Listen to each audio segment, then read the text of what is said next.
quark is the fundamental building block, which dimensions what Raja said, 10 to minus 16. We don't know the dimension yet. Now, after 1970s, actually, up to now, we try our best to develop the technology to probe beyond this scale, actually. And now we have LHC, Large Hadron Collider. We expect maybe we can see the structure of quark. There is a question mark because Large Hadron Collider is now running. Okay? This is our curiosity to know.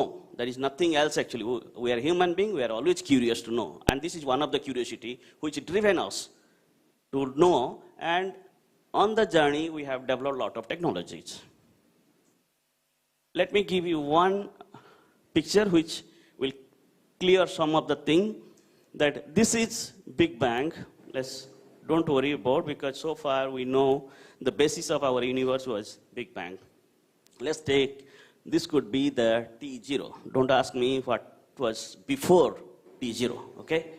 Because my journey starts from here. And this is where we are, which is about 10 billion years after the Big Bang. And if I go back in time, if you see here, I try to learn a lot of things about this universe, how this universe was created and evolution happened. And that curiosity led me to go back. Means, if you go back, red color becomes redder because your energy is higher and temperature increases. So that means, if I talk about today, by colliding proton and proton, when a small object proton collides, it's a small volume, you can imagine, and too small volume is collapsing and temperature shoots up very high, that you can compare corresponding to the time of the journey of this universe was 10 to the minus 12 to 10 to the minus 14. Think about, I'm talking about the time scale of 10 to the minus 14. That means when a child is born, you talk about 1 second. Immediately your date of birth starts with a second. But I'm talking about not a second of, I'm talking 10 to the minus 14 second. What was happening to the universe? And if you see here, that is what is the important aspect. There is a narrow window here. That is where universe was very much compact because gravitational force was too strong. It overcome everything. As you expand at this point, gravitational force become weaker. And that is how expansion happens. But I'm not going here because this is way above my knowledge at this point because I'm here actually, where you can see the particles are forming from energy, okay? What do we know? It's very simple. We know there are 4 types of forces, yes. And Rajaji told there's quark, leptons, force carriers. If you see, every force has a manifestation, okay? And if I talk about this is the standard model, this Higgs particle is really giving mass to all the fundamental particles. And until 2012, we had no idea whether this exists or not, because without that, if you see a model, is not complete, okay? That is why we are pretty much sure that Higgs is supposed to be there, but it is to find out. What is standard model? Standard model started in the 1970s, and they have quantum field theory. You can calculate many things, and you can do the experiment, measure, and compare. And if it is matching, you think the theory is correct. And this standard model, you can see all the dots here, the experimental measurement, experimental not done here in India, but it's all over the world, US, Japan, Europe, many places. But all the numbers are matching to the standard model. It's amazing. That is why you are pretty sure this model really, really is a good model, okay?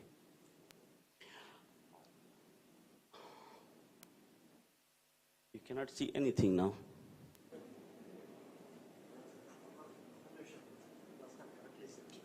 Higgs has disappeared, looks like. No mass. What happened? Okay, we can move to next actually.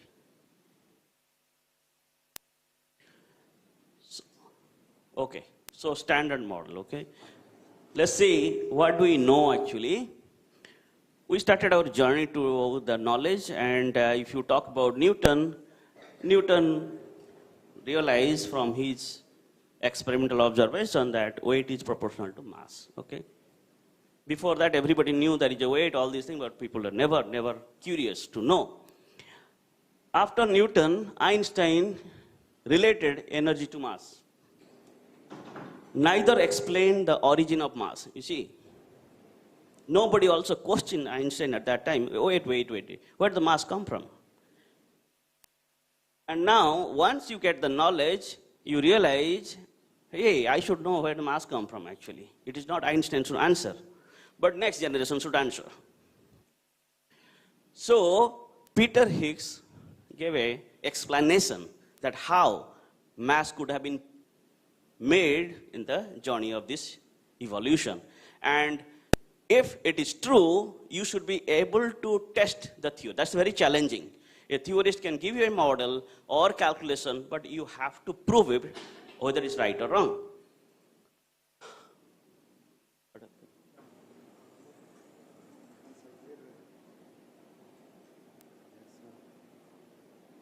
Okay.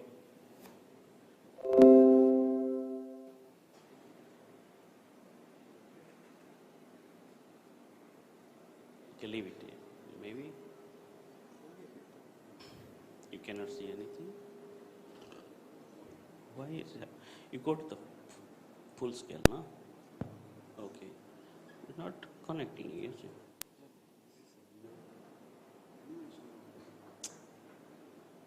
Okay, but it's not listening.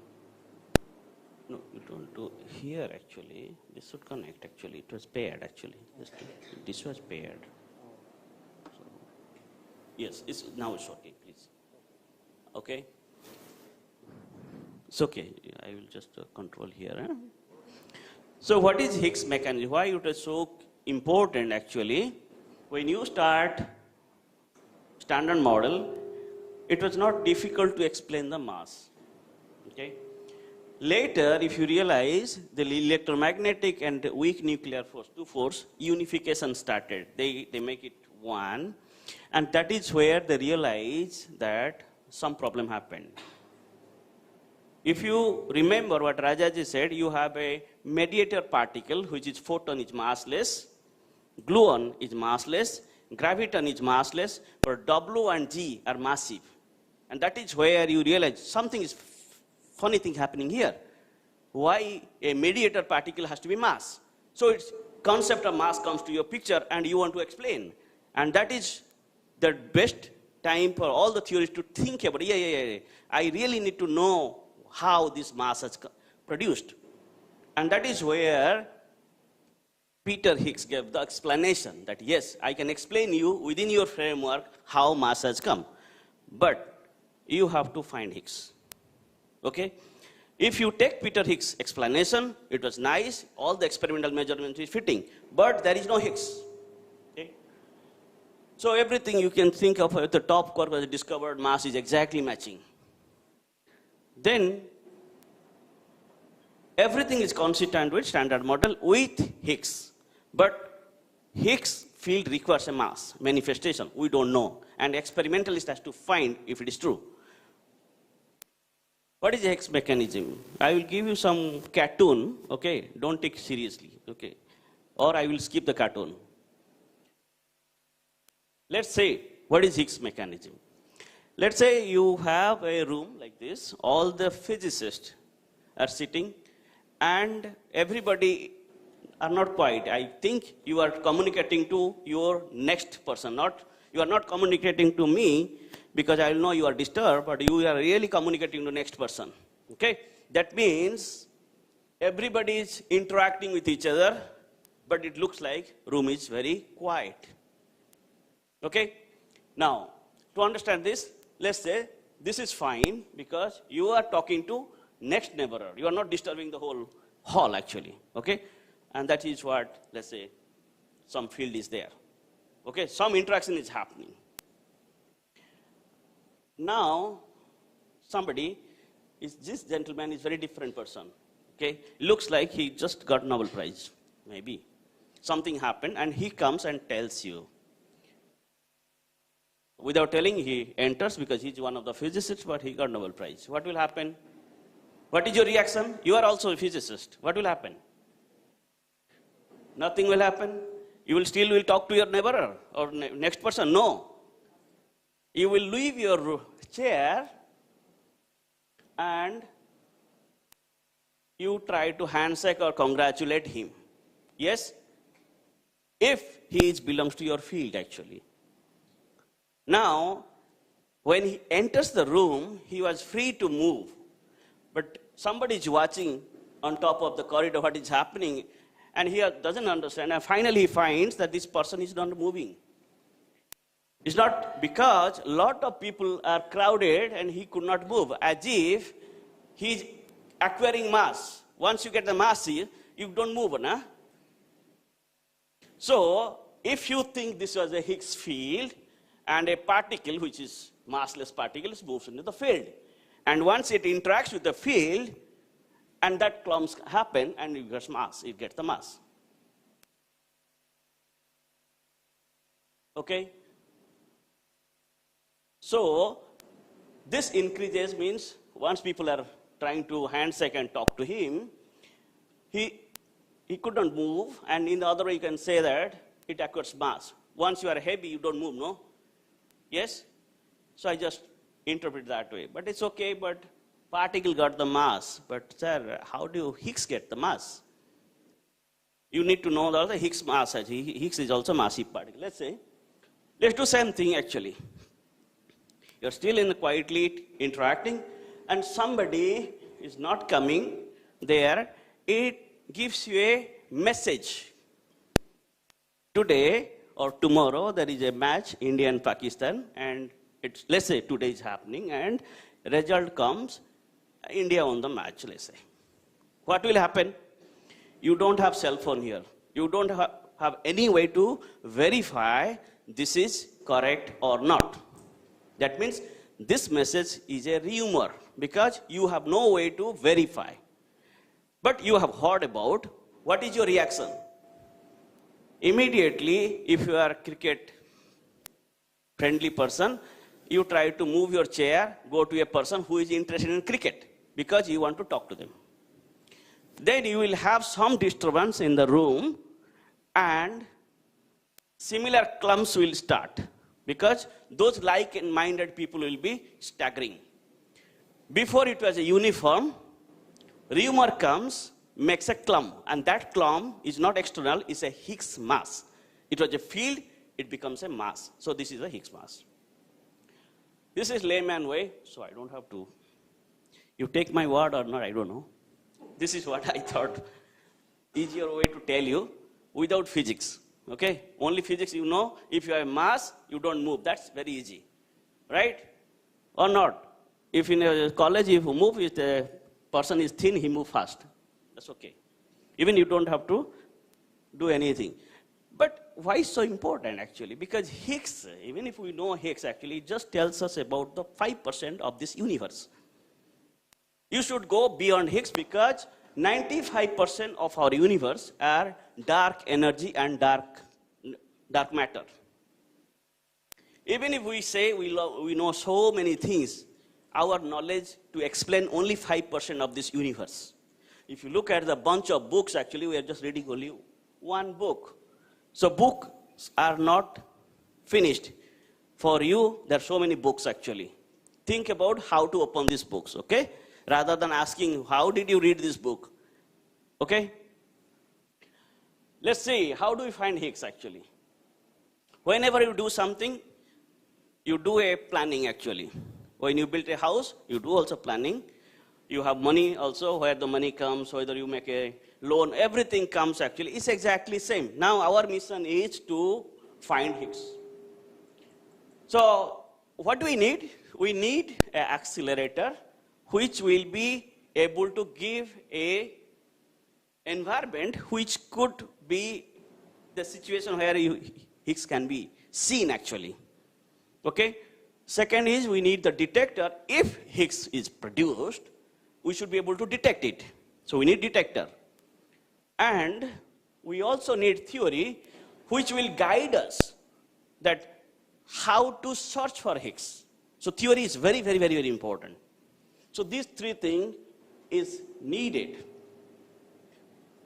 When we start looking for Higgs, let's see whether we had three or not.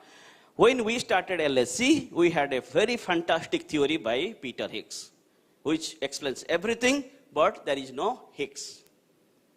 Nice. We need the detector. That is where, if you want to do the advanced technology or experiment, you need the technology, you gauge it, and you think you can make a detector. You see here, there are two detectors. If you see, there is only one LSC. Why? Because to make a accelerator, it costs about $10 billion. If you make one more accelerator, you need another $10 billion. So we also have to be economical to get the physics. We don't spend money like anything you want, actually. We don't need to accelerate, but we need two independent persons to verify if one person sees there is a Higgs, other person to confirm, so that everybody is sure we really see it. You at least need two confirmation, and that logic we have used. You can make three. If you have money, you can make another experiment, but we don't have that, actually. So I think logically it makes sense for me to look for, or Higgs hunting I can do. So this is the situation which I need to create. First is, where can I find Higgs? Can I do Higgs search without building accelerator? That would be best for me, because I don't have to spend money, I don't need the technology. One thing you can do, you can recreate the condition which I'm talking about 10 to the minus 12 seconds when the universe was there. I can recreate using an accelerator, provided I have the technology. So you might have heard about Hubble telescope. Its intention is also same. Also, I want to see how my universe has evolved. But Hubble telescope can go about 1 or 2 billion years after the Big Bang. So I'm not there, actually. It's nice, but it doesn't give my answer. There is another experiment, double map experiment. It can go deeper. It goes to 300,000 years after the Big Bang. So I don't find Higgs. I need really this.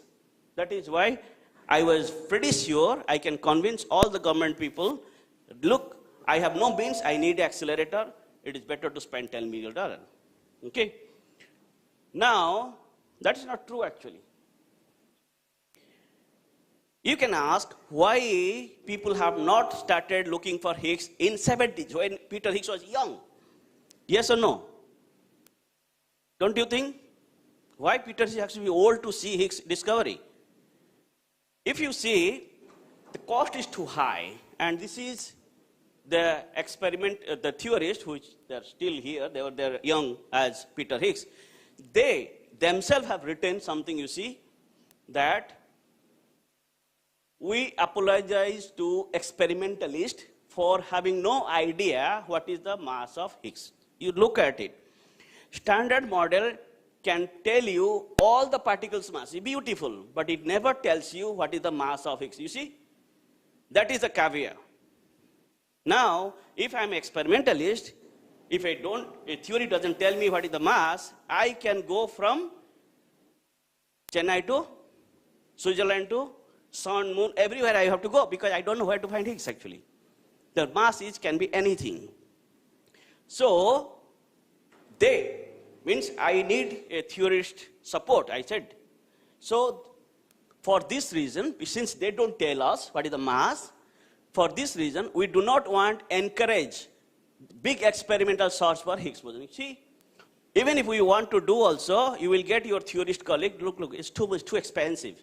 We have other thing to do, we should. So there is a body in the world who decides what is important. It is not we decide as one country. If you talk about INO, it's the same thing. We don't decide. It's a worldwide, what is the burning question in science? Which country can take the lead? So that is how it is being decided. So by mid-90s, everybody was happy, all the experiments were successful, and that is where theorists said, okay. Without Higgs, we cannot sleep. That is where goddamn particle comes. It is told by the theorist, okay? Because they were so anxious to see, they said, whatever money you want, go for Higgs. That is how Large Hadron Collider came with, so expensive actually. That is where whole world is putting money, not even a single country. So Large Hadron Collider. This is basic physics, you don't have to worry. Whenever we say mass, it is giga electron volt, it is not energy. It is really in kg, you can really convert, okay? But for the short, we always say GeV, you may misinterpret, mass cannot be energy. But there is a conversion, okay? So, Einstein also told us, you can convert mass to energy. That is nice because I can recreate the mass from energy, vice versa. Before that, I thought only mass and energy separately. So, in accelerator, I use this concept to create new massive particle, provided my energy is enough. So, I take two proton, energetic proton, collide, it becomes energy, and that energy is available. According to Einstein theory, I can create the new particle. That concept is used in any collider experimental facility. Now, Large Hadron Collider, we have ATLAS and CMS. It's the same purpose detector. Purpose is to discover Higgs by ATLAS and say both of them should see Higgs. Otherwise, it's a fake. There are other experiments. Large Hadron Collider also have LHC-B, is a B physics, which is CP violation, what Rajaji said, is very important. Nobel Prize was given. That is important. I can talk later. This is another experiment, ALICE, which also proves before Higgs mechanism, because once particle means quark and leptons, everything was gluon, everything was produced. Before you get the combination, there should be some kind of soup actually. And this proves the quark-gluon plasma. Before quark and gluon becomes a particle, we think there should be a time where they were free, and we want to test. Okay, that's the probe of ALICE. And this is in Switzerland. So you have a Large Hadron Collider ring. The proton moves very fast. You see, 99.999% of speed of light. Okay. And you can really calculate. Its accelerator physics is very, very precise because you are probing 10 to the minus 14 seconds. So it makes about 11,254 turn per second. Because you want to collide, you should be able to calculate everything. So you are pretty sure actually what you are doing. What is accelerator? Accelerator development started long back, but if you see, 1939 Nobel Prize was given to Lorentz. Why? Because he invented a technology which you can have a circular accelerator. Now you see all the accelerators circular because you can energize by moving in circle rather than you don't have to go in the straight. Okay? And he made this accelerator, so you see very small, energy could go to 80 keV, not even MeV, and we're talking about tera electron volt. And because of this, he was given Nobel Prize. So to get the Nobel Prize, you don't have to do big thing. You have to make the breakthrough. Okay? How do they work? Because you have kind of this equation Rajaji told, you have Maxwell's equation, you have Newton's equation, you can get the acceleration from E and M. That's it. Once you know, you can make that. It is just BSc physics. So it is not something you are doing. It's just fundamental. Once you do, you can get the magnetic field to get the trajectory of the charged particle. Because a proton is a charged particle, you can really track where it is moving in the tunnel. So you need a strong magnet, and we use superconducting magnet.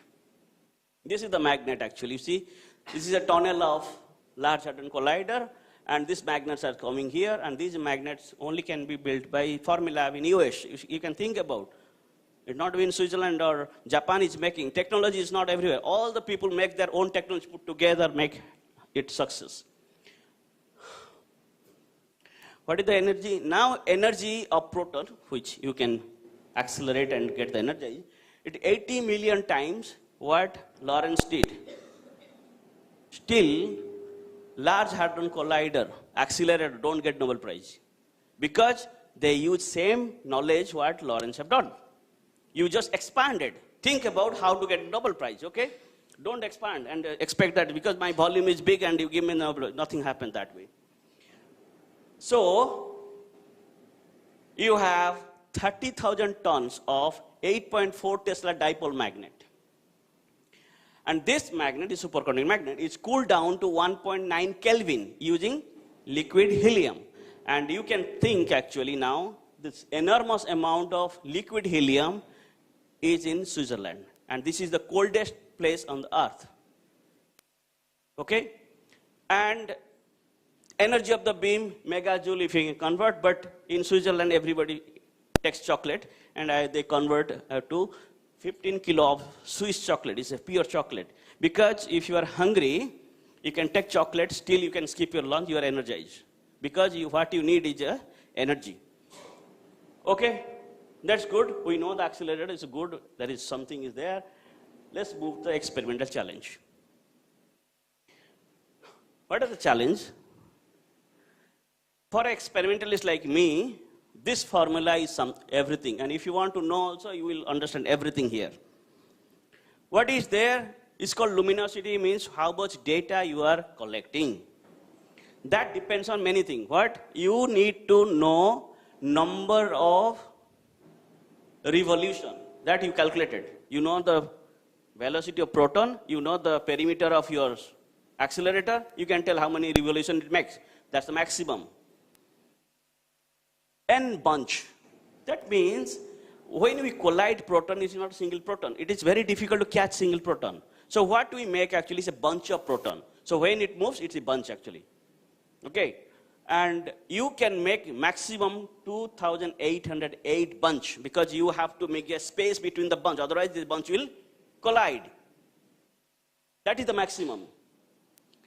You also have to know how many protons in each bunch. That is also you should calculate because otherwise it will all calculation will be wrong. And that is what we know. Then when a two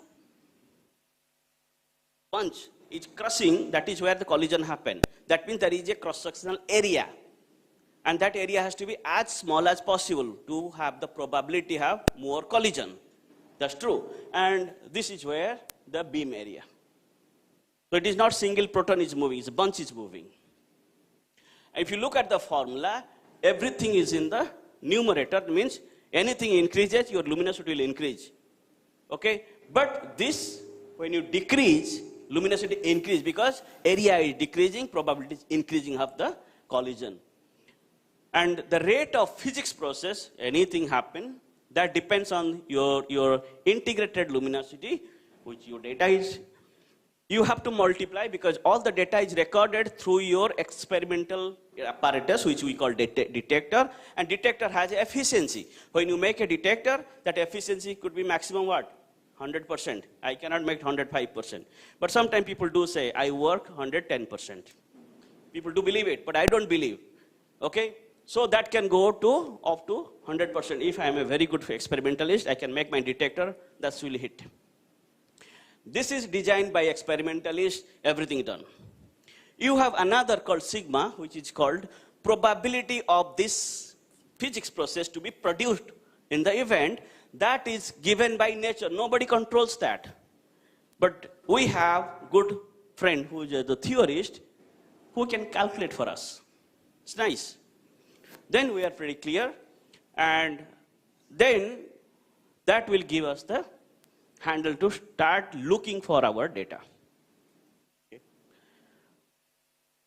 Before LHC started, people are so much worried about Higgs, they started indirect probe. Indirect means if you have something, you try to see what could be the possible, not true mass. So if you look at the Higgs gives the mass. That means, if you look at the fundamental particle, which will have the higher mass, that will be interacting more.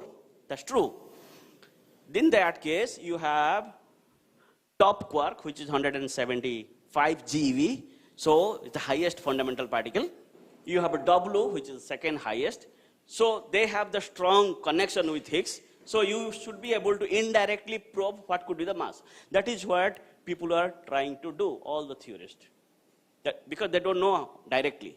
But they know, since it is giving the mass, there should be good relation, and that they should indirectly. And they started telling, and experimental measurement excludes where they don't find actually. So up to that, 110 G were excluded when LSE started. Okay? And this exclusion started given by the Fermilab experiment.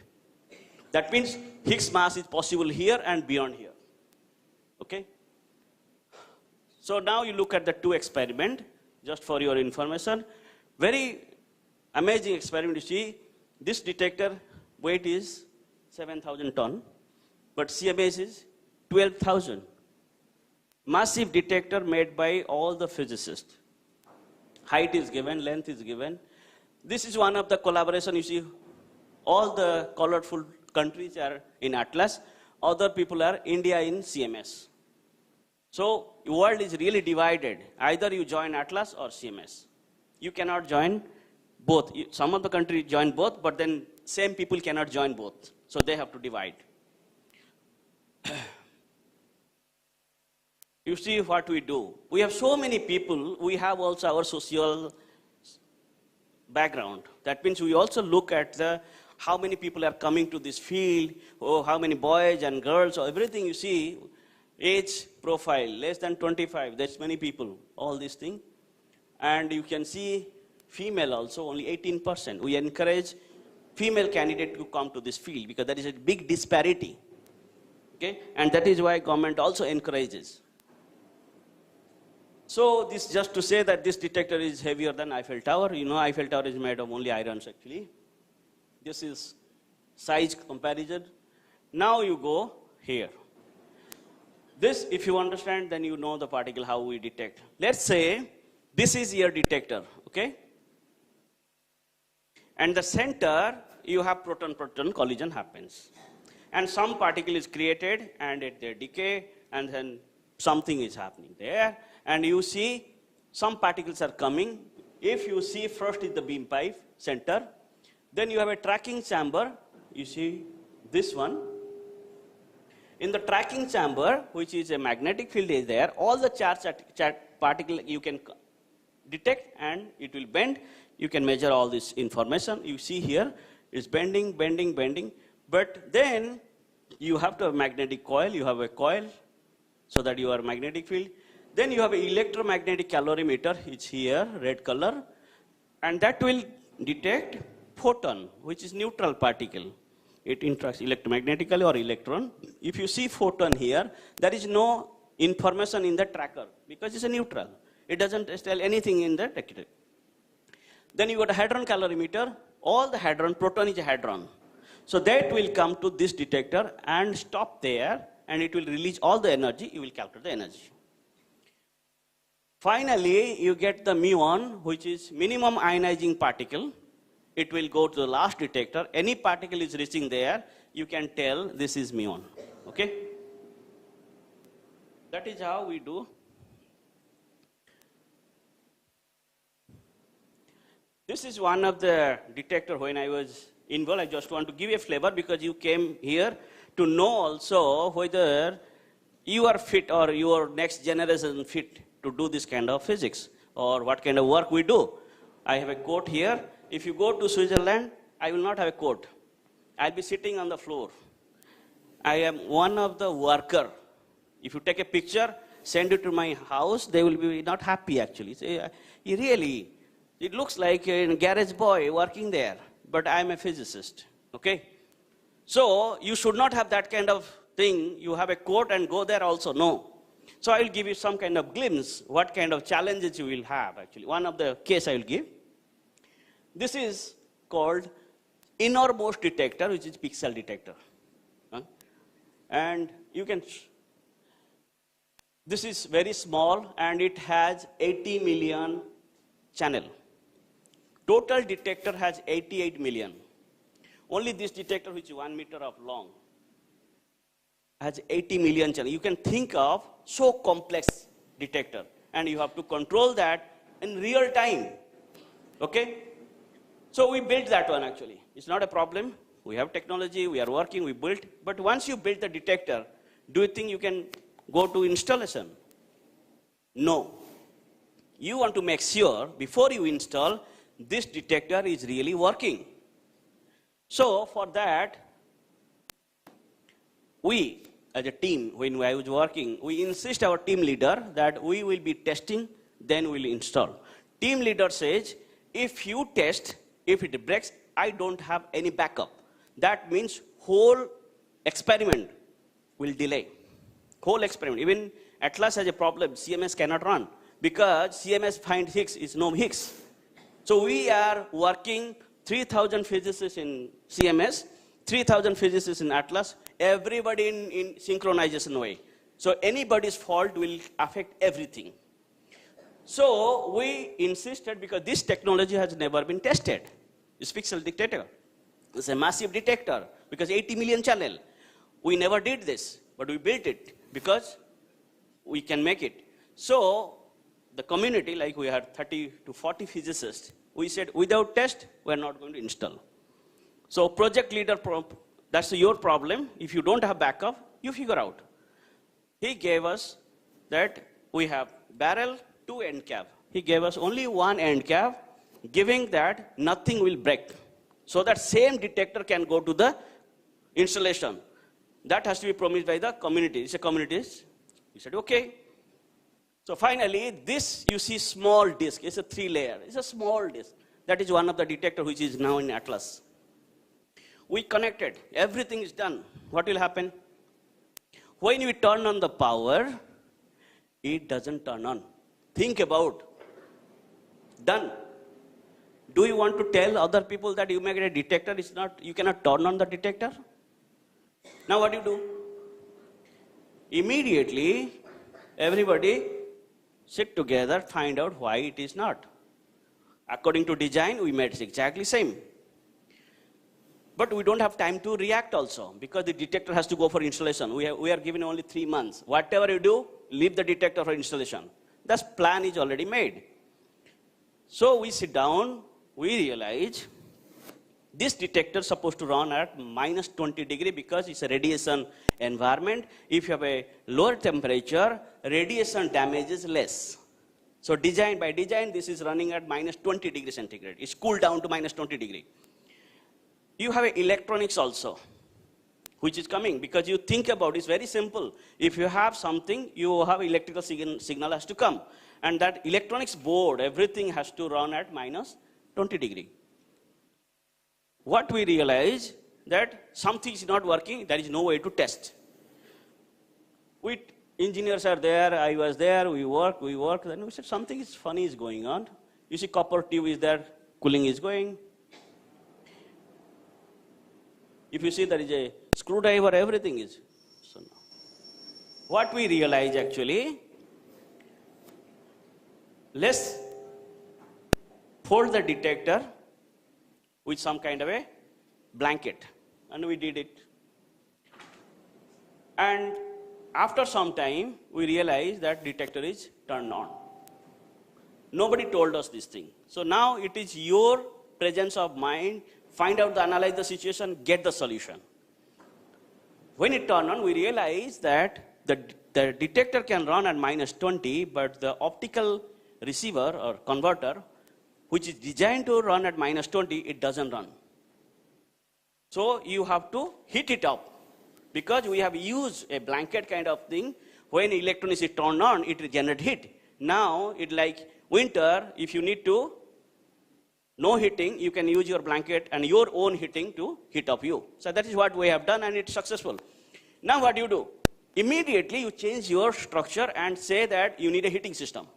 Again you design. But it doesn't affect the program. That is the challenge. Sometimes you really are under tremendous pressure to fix within the time limit. That's very important. You are not given 1 year of time to come out with a solution. That is what we have done. You see blanket? It's just, and this is just a Kapton wrap which warm up the optoboard, and after it works, it works. Okay. So these are the detector. When we start running, you see 88 million. We started with about 96% of the channel was alive. It's a great success. But we could go to 99 because you have to debug why it fails. Because you want to run at 100%, it's very difficult to make a 100% channel. So this is we started actually. So we commission our detector and find it working, okay? So this is Atlas. When there was no detector, it is a toroid magnet.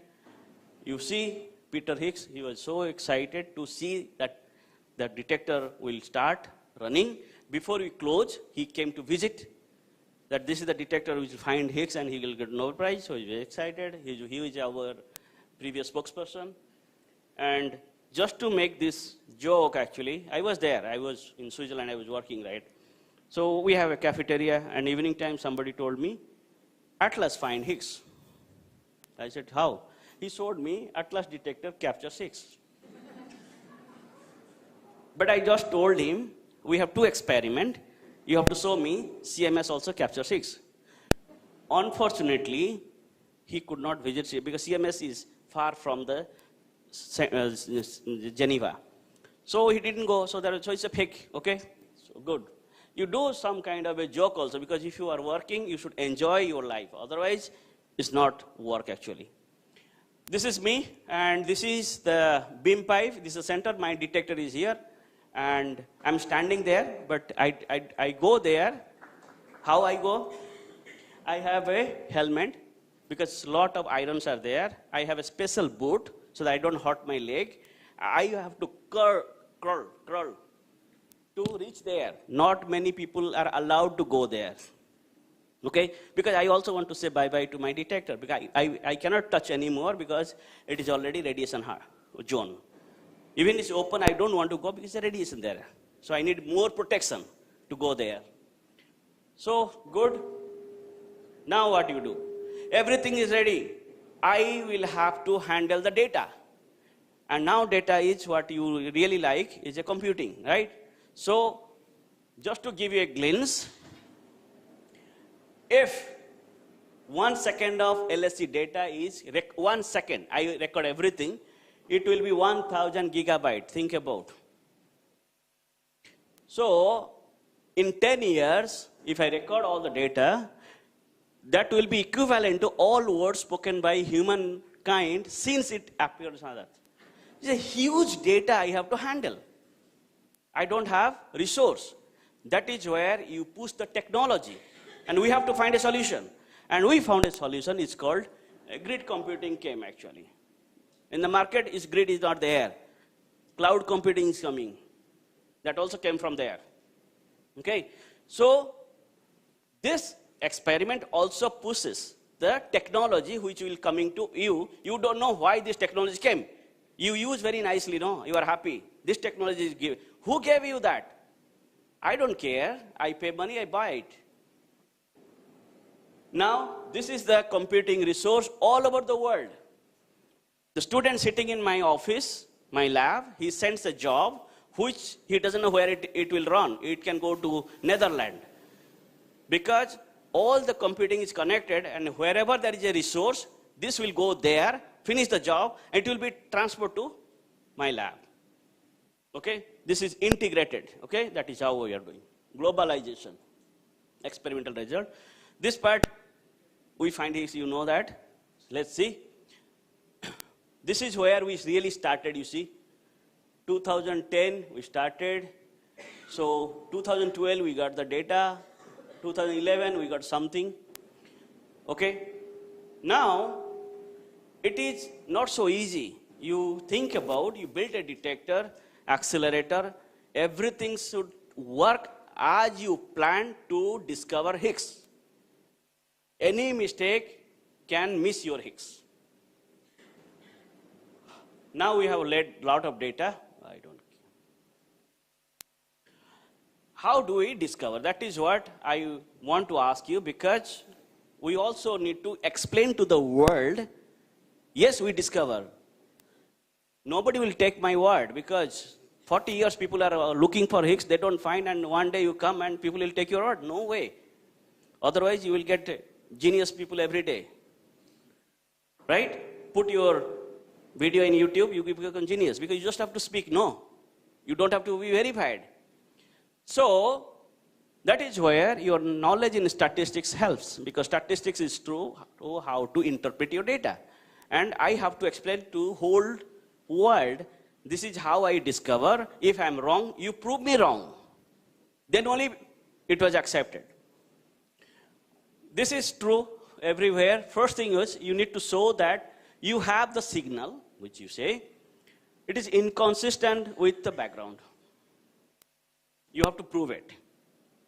Let's say you have number of event, which you are taking. You also know number of background from somewhere. You can look for the data background, or you can go to the Monte Carlo, which you know you have knowledge from the theory. That will give you what is the background. Now you see that the background can fluctuate. Yes or no? No, yes. Don't teach us statistics here. It is really Higgs and LSE. No statistics. Without statistics, no Higgs was there actually. So I have to tell you, fluctuation means you know that number of experiment you do has a statistical uncertainty. Yes or no? If you go today, you came today, maybe somebody was walking, he walked in and found that there is a seminar. He was enjoying here. I don't know who he is. Tomorrow, today he went back and told his village or friends, hey, there is a nice experimental talk is happening in Anna Central Library. Time is this. You go, you find it. Tomorrow, 100 people will come here. Why are you here? There is an experimental talk is here. Who told you? No, one friend came yesterday. He has attended and today is there. You tell me who is right, who is wrong, okay? Your friend who told this 100 people is wrong or right? He is right. He has came and seen talk. He has no idea actually. He could have, this is one data he has taken. He could have come tomorrow and see that the experiment is not there. He comes for 7 days, no talk. Then he will say, oh, wait. That means there is something is there. There should be some announcement, all these things. So he will be understanding how to interpret his experimental data. That is what is the data. Okay. So that is what also we do. This is called fluctuation because he only see one event and he interpret everything because it was favoring his thing. Okay. So there is a called significance you have to calculate, which is number of data minus number of background divided by number of background square root. If this significance goes to 5, that is where you can say you have discovered something and whole world can accept in statistics, okay? It requires 5 sigma corresponds to the probability of statistical fluctuation of 10 to the power minus 7. The background can be signal is 10 to the minus 7. At that point you say, oh, it's pretty small. I can take it your word as a signal, okay? And once you have more data, your significance increases. That means if you are finding Higgs, if you get more data, you should find more Higgs also. You should not go down. Okay, that is also true. And one more thing is the only experimental story because when we built the detector, there is some kind of a systematic which when you perform the experiment. And if you have studied +2 or BSc, you will know that in experiment you do this and each student will give a different number. Because they don't tell you what is the systematic uncertainty. That is the way he has performed the experiment. He never be able to reproduce. So he should be able to tell, then it will be concrete. Okay? Now is a Peter Higgs. This is the first collision when happened, in its date is there. All our physicists, this Atlas control room. You see how they're happy. As if they have, today maybe their son is born or daughter is born. And you see, you ask them, why are you so happy? Because their detector is alive on that day. The event comes, my detector see the signal. Wow. I spent 10 to 15 years to build the detector and I waited for this date to see when LSE gives this beam, my detector will not be burned. Okay, that's a test. And that will not be coming from your money. They really enjoy, no? Good. Now, if you see the complex part, this is the beam pipe. Okay. Initially, you see the red dot. This red dot means out of this bunch, two protons collided. And once this collision happened, the tracks, the particles are being produced, and these are the particles are going to my detector. That is the level I watch. Okay? But life is not so easy, because I don't have to tell you complex thing, because you will get off. It's complex, I don't want to go. Okay? So first thing is, we did not worry about Higgs discovery.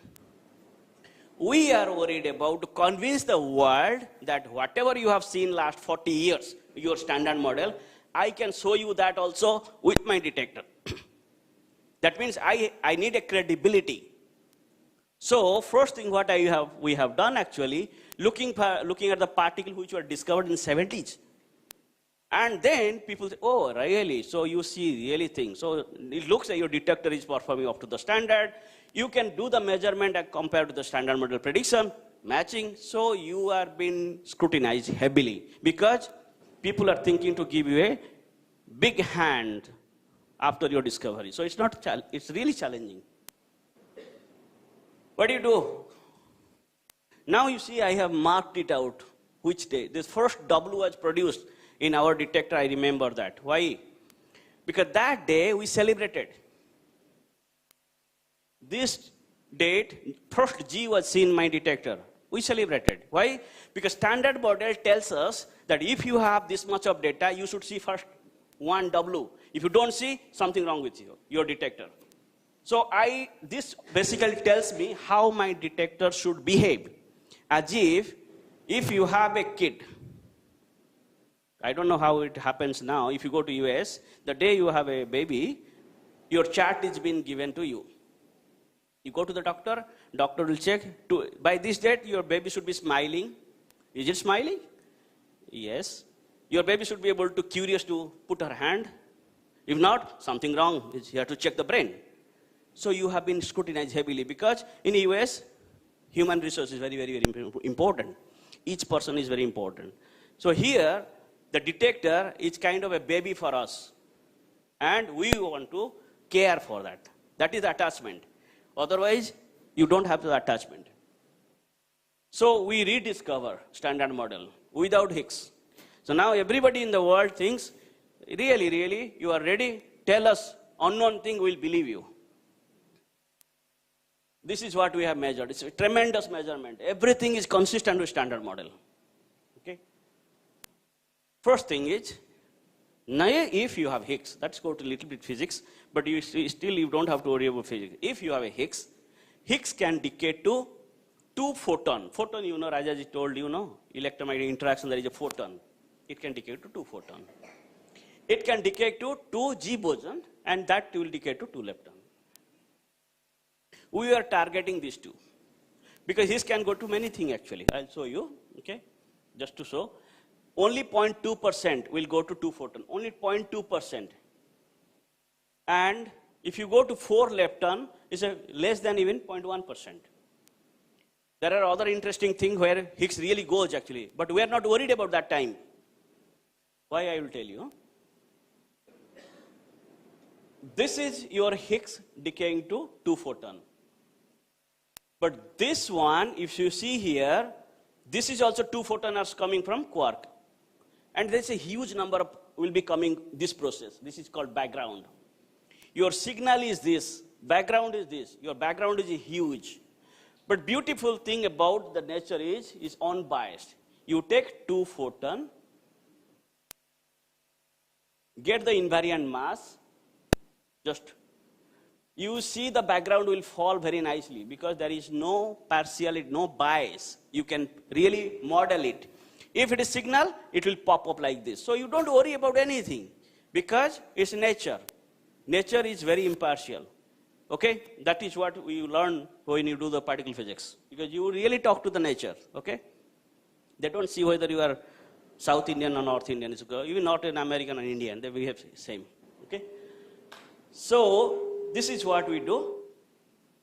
This is one of the candidate. You see, I have a calorimeter, no track, this is where energy, this is energy. So this is a 2-photon came.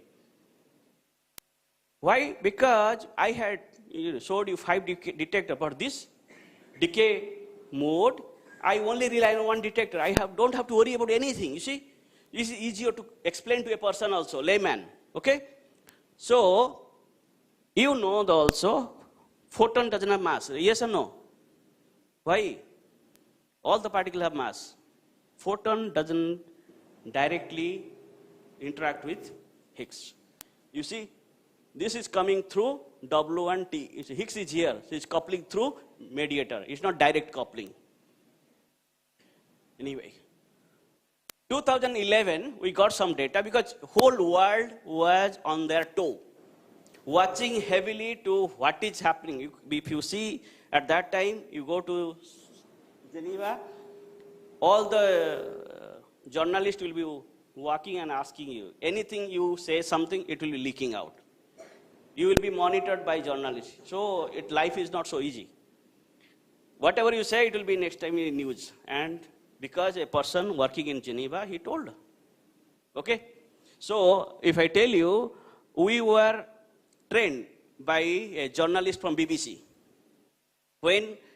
Because we don't know how to deal with it. So they had a session to train physicists how to talk to press. Because now, 6,000 people, anybody can say, so it will be chaotic by the experimentalist. Okay, everybody should say same sentence. Okay, so what is important here? It is not discovery. Some fluctuations are there here. This is one experiment. This is another experiment. CMS and Atlas. It is not 5 standard deviation. When it is shown in the conference, hundreds of papers were published by all our theoretical people who are waiting. Higgs has been discovered. I know it is Higgs. You worry about 5 sigma, but I think it's Higgs. I publish paper. Next day, huge number of publications that we have seen Higgs, but experimentalists never say it's a Higgs. But because they are pretty sure actually, indirectly, they need a glimpse. You see, they are so much scrutinizing the data. Once you have more data, it looks like same fluctuation is moving up.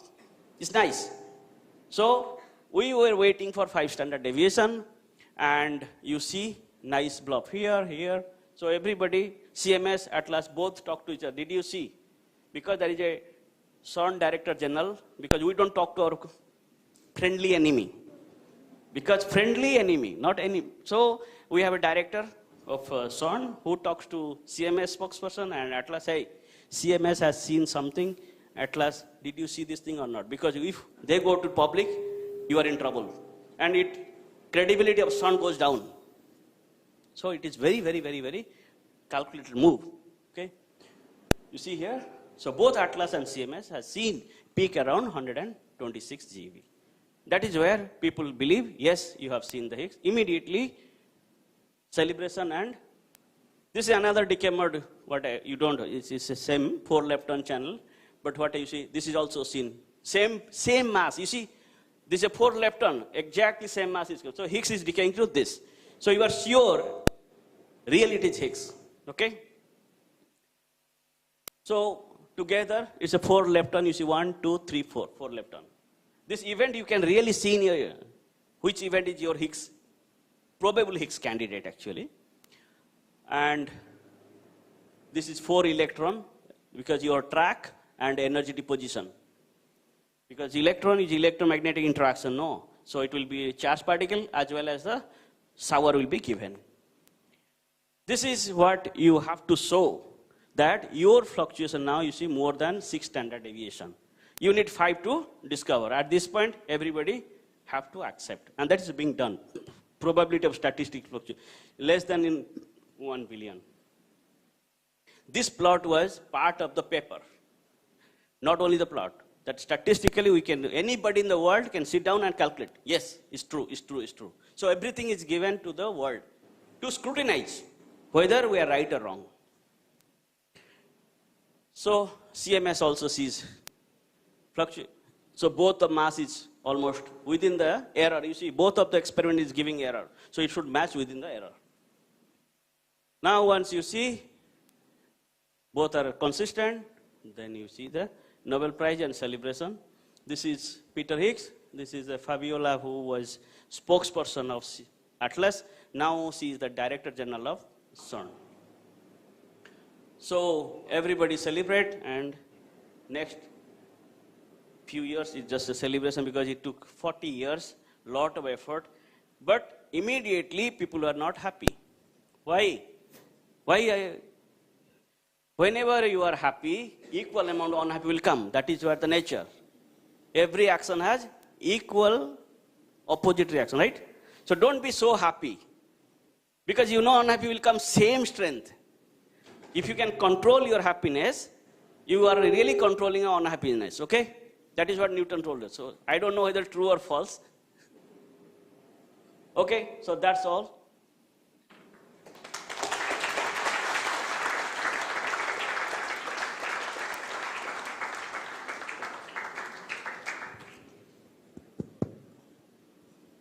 Yes, sir.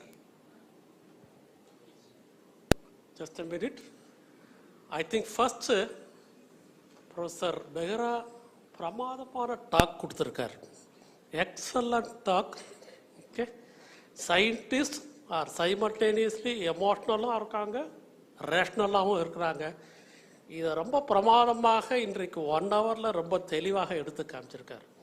இன்றைய talk நிஜமாகவே அது Hicks போசானை மட்டும் இல்லை, எல்லாருக்கும் ஒரு சிறந்த படிப்பினை. Science என்றால் என்ன, மெத்தட் ஆஃப் சயின்ஸ் என்றால் என்ன, சயின்டிஸ்ட் எப்படி ஒர்க் பண்ணுறாங்க, அத்தனையும் ஒரு மணி நேரத்தில் ஒரு சின்ன சினிமாவில் காமிக்கிற மாதிரி ரொம்ப தெளிவாக எடுத்து காட்டிருக்கார். அங்கங்கே அற்புதமான ஜோக்ஸும் ஹியூமர்லாம் வேற நல்ல பிரமாதமாக கொடுத்தார். நிஜமாவே thank you sir, really for excellent. One of the best talks we have heard. Thank you. Tamil Nadu Science Forum. நிச்சயமாக again we should come here. Thank you. Okay. Now I think it is open to some questions. I think we can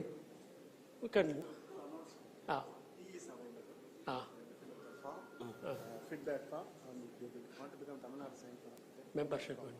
So 3 இந்த கேள்விகளுக்கு முன்னாடி 3 announcement. ஒன்று, இந்த talk முடிந்ததுக்கு அப்புறம் முதல்ல அறிவுக்கு பசி, அடுத்தது வயிற்றுக்கு பசி. அங்கு விருந்து இருக்கிறது. முதல்ல இதுக்கான விருந்து, அடுத்தது tea is available. You can have go and have tea. Okay.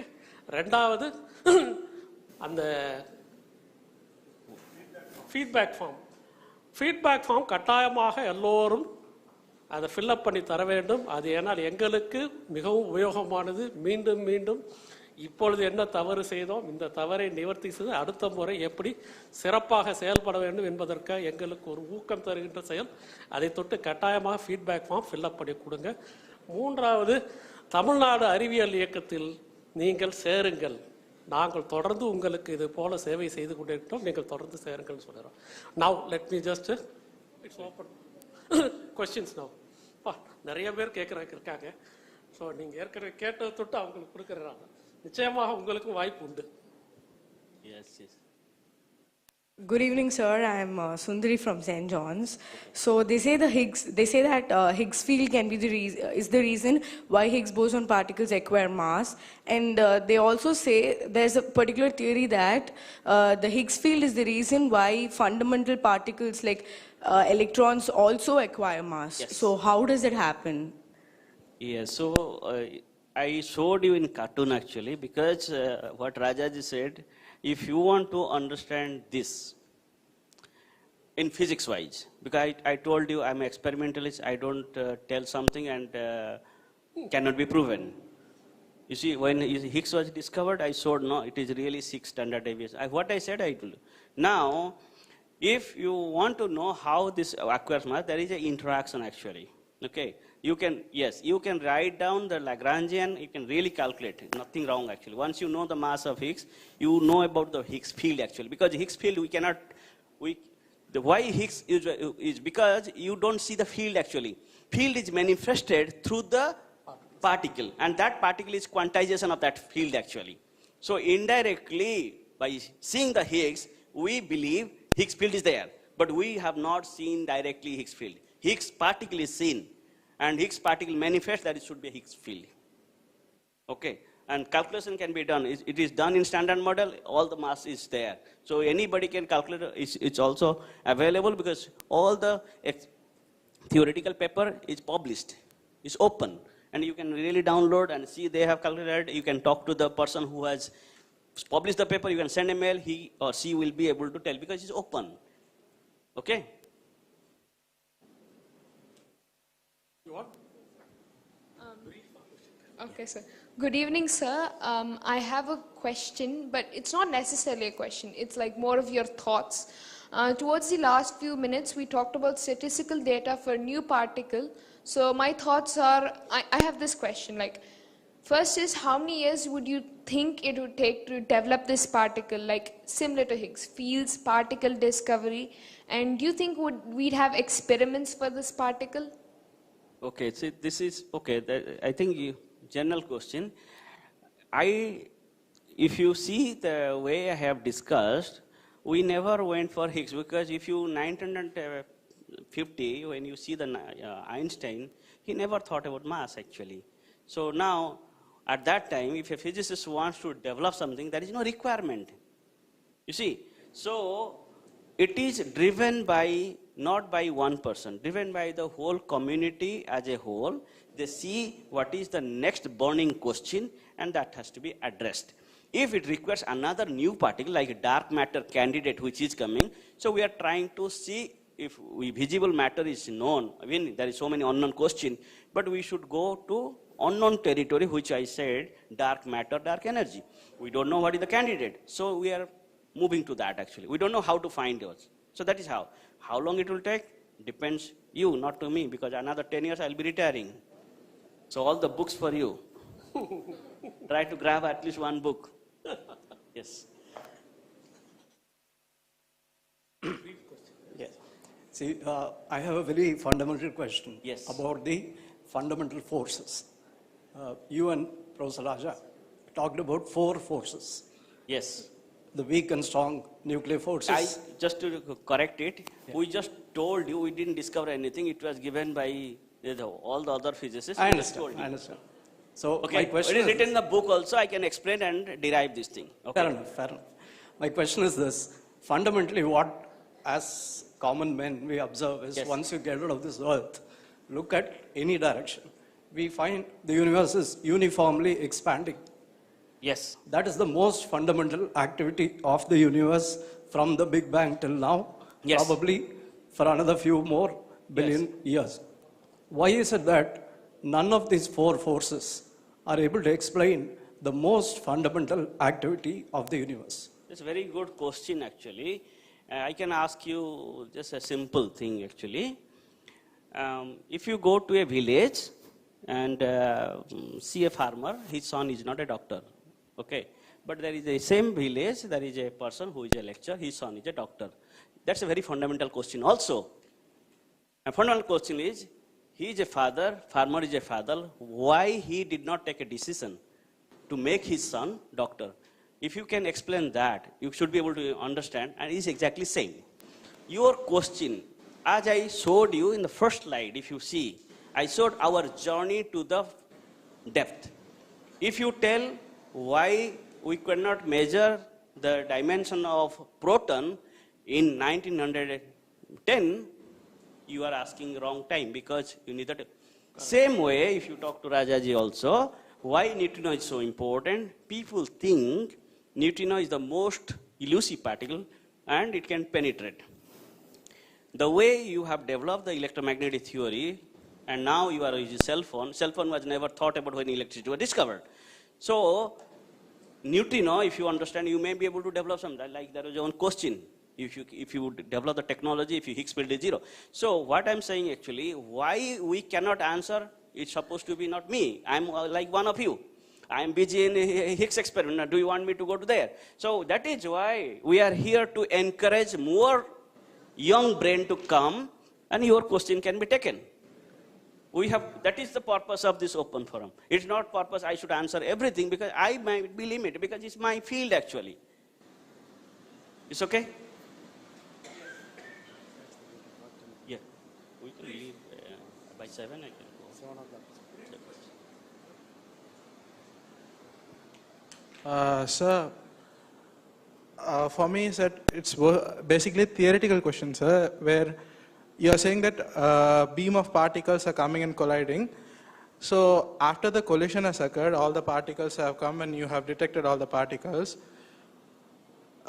Is it that the point at which the two particles are colliding, is it being certain to you that you are measuring two particles' position at the same time and also its velocity with which it was colliding at that point? So at that point, is the uncertainty really certain, or my question is wrong, sir? No, this is good thing. You are asking very thinking and asking. Let me tell you also, you can understand very simple way. Okay. Now you finish, you are so happy and you go to the temple and you might have some money and you donate somebody, yeah? Okay. I don't know why you want to donate, but you think you want to donate maybe 5 rupees to a person who is sitting outside. Does it affect your total economical background? You are going to go home, let's say your money with you, and you decided to give 5 rupees. Okay? I'm asking, does it affect your economical background, like a strength on that day or whatever way? Does it affect? Like you will be killed. Let's say today you lose everything and you will lose your brain because you lose everything means all the money is gone. You will be homeless. Then you will be really suffering for you. Now 5 rupees you are donating. You have given 5 rupees, no? Is it going to affect you or not? It doesn't, right? Yes or no? I'm just telling you, if you give 5 rupees, can you go home or not? So that means it's not affecting immediately, right? Okay, that is why you have decided 5, not 100 rupees, right? Okay. Uncertainty is a relative word. That is what Rajaji told you in gravitational and all. It says a relative. It's a relative to what you are comparing. Our precision, what I showed you, if my uncertainty is below, I don't care actually. Do I have to care? No, it doesn't affect me, no. My mission is this. It's very important. That is what happens to our student in the college or school. They do not know their destination. On the road, whatever they say, they get excited and sit there. Finish. You are losing your time, you don't understand because, Papa, I am very interested in this. Okay, my daughter is interested, let her probe a little bit. By that time, bus has gone and, oh, okay. There is no, so it is a relative word, okay? Don't take that seriously. Because if we can ignore, that means it's not affecting us. Okay? Well, if there is no question, let us thank again Professor Behera for giving an excellent talk. What a formal vote of thanks by Professor Sivakumar. So ஒரு சனிக்கிழமை சாயங்காலம் இவ்வளவு அருமையான ஒரு அரங்கத்தில் இவ்வளவு சிறப்பான 2 உரைகள் நம்ம கேட்டோம். தமிழில் அந்த ஸ்டாண்டர்ட் மாடல் பற்றி ரொம்ப சுருக்கமாகவும் எல்லாரும் புரிஞ்சுக்கிறது மாதிரியும் டாக்டர் ராஜசேகரன் விளக்கியது மிக சிறப்பாக இருந்தது. அவருக்கு நம்முடைய நன்றிகள். அப்புறம் டாக்டர் பெஹரா, தோழர் முருகன் சொன்னது மாதிரி 1 மணி நேரத்தில் ஒரு சினிமா பார்த்தது மாதிரி என்ன நடந்தது அங்கே, அதில் என்னென்ன டென்ஷன் இருந்தது, எவ்வளவு ஹார்ட் ஒர்க். நாங்கள் தலையில் ஒரு ஹெல்மெட் போட்டுட்டு கீழே கிரால் பண்ணி போய் எக்ஸ்பெரிமெண்ட் பண்ணி இது கண்டுபிடிச்சிருக்கிறோம். இங்கே இருக்கிற மாதிரி கோட் சூட்டு போட்டு அங்கே போய் நின்றுட்டு இருக்கல அப்படிங்கிற ஒரு சித்திரத்தை நம்ம கொடுத்தாரு. So we thank you for giving a wonderful lecture in 1 hour time. And we thank the Anna Centenary Library, அண்ணா நூற்றாண்டு நூலக நிர்வாகம் இந்த அரங்கத்தை கொடுத்து நமக்கு இந்த நிகழ்ச்சியை நடத்த உதவியதற்கும் அவர்களுக்கும் நன்றி தெரிவித்துக் கொள்கிறோம். நன்றி. Just last word actually, I told you why we are unhappy, right? Nobody understands why you are so happy. Why? Because once we discover Higgs, we have to open up those black books. Before that, nobody asked us to see the black book. Now people are saying, hey, look at those bunch of books. Now it is very tough. That is why I am unhappy, because to get the happiness, I have to find something to celebrate. and it is again start a new journey actually. Okay. Nice talk, sir.